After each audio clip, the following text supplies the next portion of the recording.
Report 5, The Second Invasion. After the last Great War, the Star-Vaders had lost most of their forces and commanders. A few years have passed and a secondary force hidden away within an alternate dimension from the fight on Krayt under the leadership of Star-Vader, Garnet Star Dragon are preparing their next move, to steal the Hero of Hope within the United Sanctuary, Blaster Blade, and remove him from the timeline of Krayt.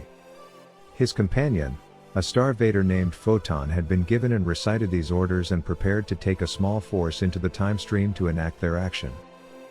In the past, before the first invasion of Link Joker, foreseeing the kidnapping of Blaster Blade and foreseeing the two hopes required to rectify this disaster, the Genesis clan sent word to the King of the Sanctuary and such.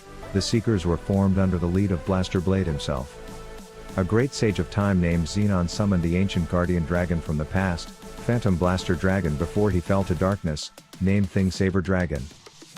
Tampering with time was a great taboo, though there was much knowledge to gain from this. Xenon saw the world as it once was and relayed information about the heroes in times past, the Metalborgs of Dimension Police, the brawlers of what would one day become the Narukami clan, and he looked to the paladins from this time and had seen a wielder of the blaster armaments, a past hero who held the mantle of Blaster Blade.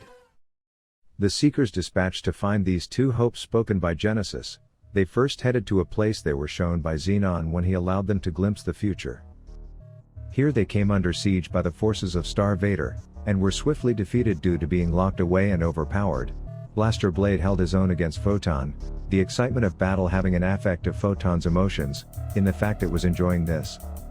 However, Garnet Star Dragon grew bored and came through time and locked Blaster Blade to be taken back to the future.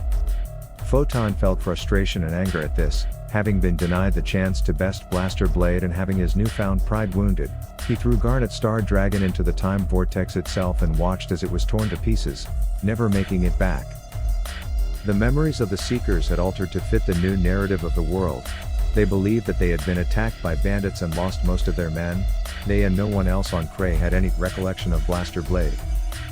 After the Great Invasion War, Marin stumbled upon old records of the Seekers from years prior.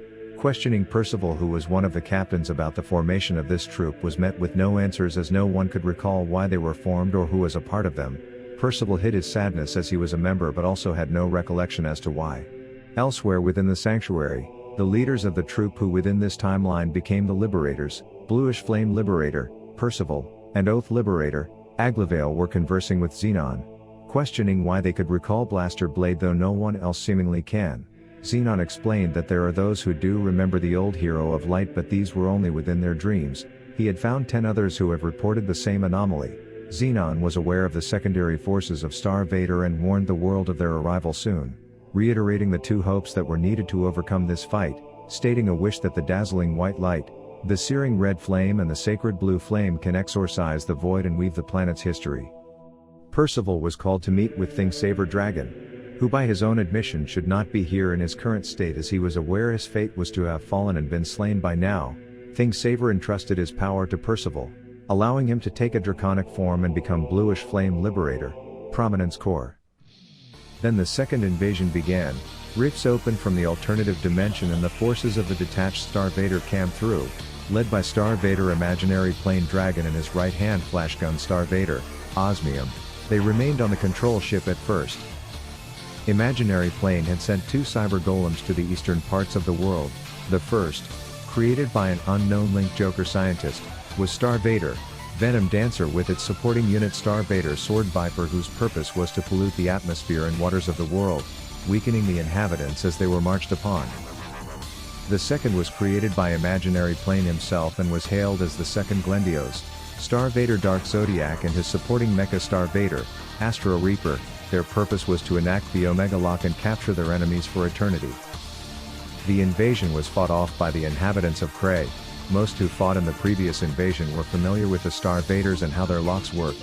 Prominence Core, after a few days of fighting, led the Liberators and destroyed Dark Zodiac, Venom Dancer falling to allied forces who were not named.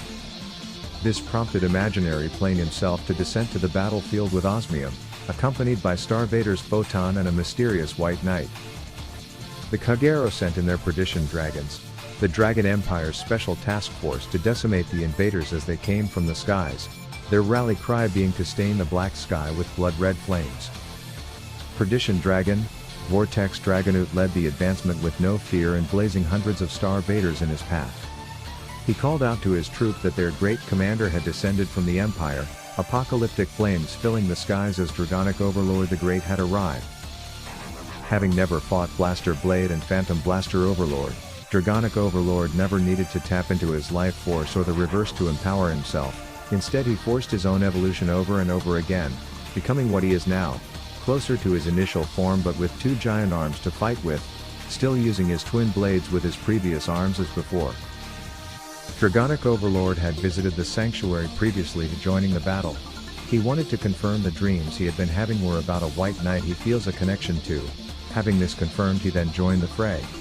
Dragonic Overlord and Percival were able to take down imaginary plane dragon and his partner Osmium, causing their ship to detonate within the skies of Krei. Before perishing, he was able to send out the battle data from this invasion attempt to a mysterious coordinate on the other side of the universe. One last pair of enemies stood on the battlefield, Photon and his Silent Knight, none other than Blaster Blade who has been reversed into Star-Vader, Blaster Joker, standing to engage the enemy with a single command from Photon, go.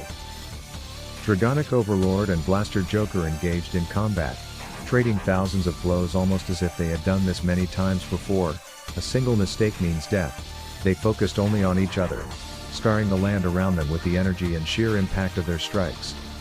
Every block and parry starting to ignite something within Blaster Joker, causing emotion to rise and determination to take hold. Photon was angered that the technology of reverse was in his mind primitive. Blaster Blade was starting to break free, though Photon enjoyed the idea of fighting Blaster Blade again to settle their score as he was interrupted earlier. Once free of the reverse, Blaster Blade confirmed to Dragonic Overlord that they had known each other in a different time. They turned their attention to Photon and swiftly struck them down. Not long after, the rest of the Star-Vader forces fell. Some who managed to keep their functions hid away in the South Pole of the Stargate Nation on Krei and awaited new orders from a command center that no longer were in action. Over many months, the United Sanctuary sent troops such as Easel of the Gold Paladins to go around the world to assist with rebuilding. He personally saw to the unlocking of the Citizens of the Dark Zone, spending time with the Pale Moon Circus and Spike Brothers to watch Galabol. There were rumors among Dark Irregulars that there have been some strange energies within the forests of the Dark Zone and being who have gear motifs have been spotted, though vanish as soon as they appeared. Marin went to the Stargate and learned more about the Nova Grapplers and Dimension Police. Hearing rumors of a cave where a great mystical energy has been gathering, this has not been confirmed as of yet due to the harsh environments. Gareth of the United Sanctuary went to the Magallanica Nation to assist. He was unable to find the Grand Blue Pirates, which was to no surprise as they are secretive by nature. He was able to link up with Aquaforce in the Bermuda Triangle watching the idol shows as well as helping to liaise a pact to allows the Aquaforce to become the primary navy for all nations. Salome and the Jewel Knights assisted the Zoo Nation as it had suffered the most damage due to being the site that the most dangerous Star-Vader commander, Chaos Breaker Dragon descended. The World Tree was damaged and the island in chaos due to the mega-colony criminal syndicate taking the opportunity to steal and ravage what is left. Within the sanctuary, the Blaze Paladins led by Percival, who has returned to human form, were told they would disappear due to Blaster Blade being liberated and the timeline correcting itself. Only those who were close to those who did not belong will remember them. Thing Saver, the Perdition Dragons of Kagero and the Seekers returned to their original states, Dragonic Overlord becoming the Cross once again and Blaster Blade returning to his Liberator form. At a later time, after Krei had rebuilt once again from this long battle, at a border between the Dragon Empire and United Sanctuary, two forces collided with two commanders looking to settle a long-standing score, the Light of Hope, Blaster Blade and the Flames of Apocalypse. Dragonic Overlord locked blades once again. In this timeline, the benevolent creator deity of Krei, one known as Messiah, was awoken due to an event on Earth named the Messiah Scramble. There is no recollection of these events in this timeline, so will be detailed another time. Going forward we will have a new set of heroes and the new phenomenon known as interdimensional crosstalk, an ability which allows the user to summon heroes from Krei's past or future, more commonly known as Stride. This is the next generation of Krei where heroes of new and old will find themselves defending against their own and that of the Void once again.